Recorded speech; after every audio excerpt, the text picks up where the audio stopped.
So, good day. I'm James Xavier. I'm the representative of Group 11 with Las Alimbuyog and John Mark Pontepetra. I'm here to discuss our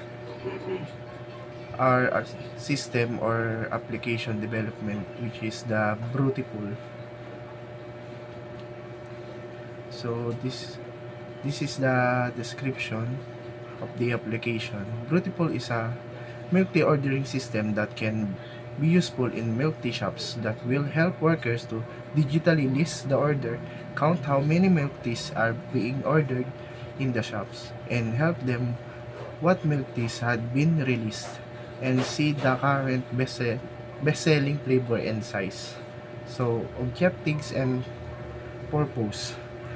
The main objective of this system is to help our beloved baristas to make their work easier, avoid hassle, and have more efficient time than just manually write the orders on a piece of paper.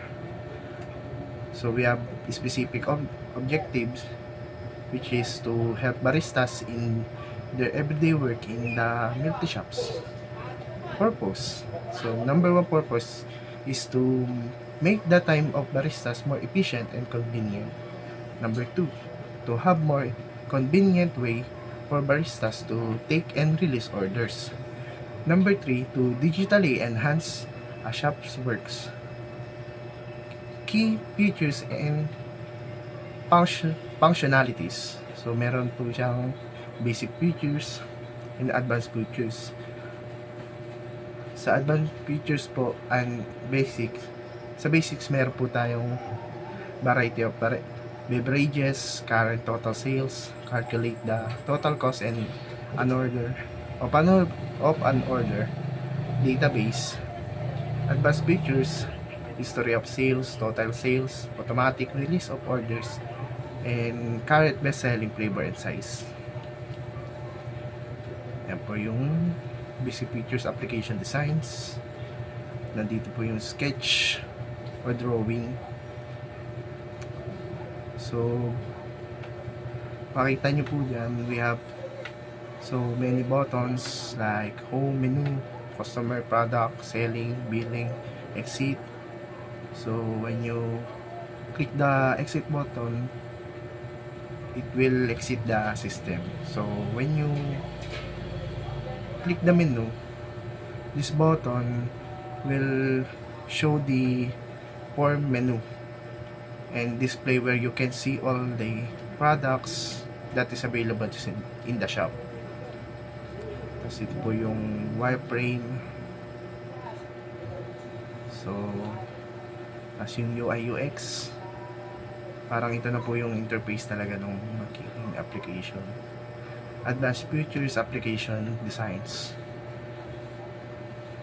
Yan po yung sketch ng billing, sa selling, kung saan po sa billing makikita nyo po yung orders, kung ilan, kung magkano, kung ano flavors ng order.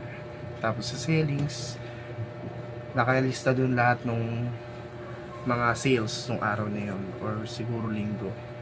Tapos ano dun yung kung ano yung mas mabenta na flavor or size. So, wireframe po. UI UX. Application inventive steps.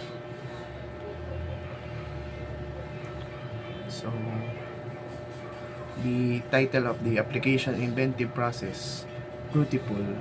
We were thinking of different unique names for our system, and Brutipool is the name that we have chosen to be the name of our system, since it is made up of the name beautiful, brew, and a tea, which is connected to our system since it is a system for milk tea shops.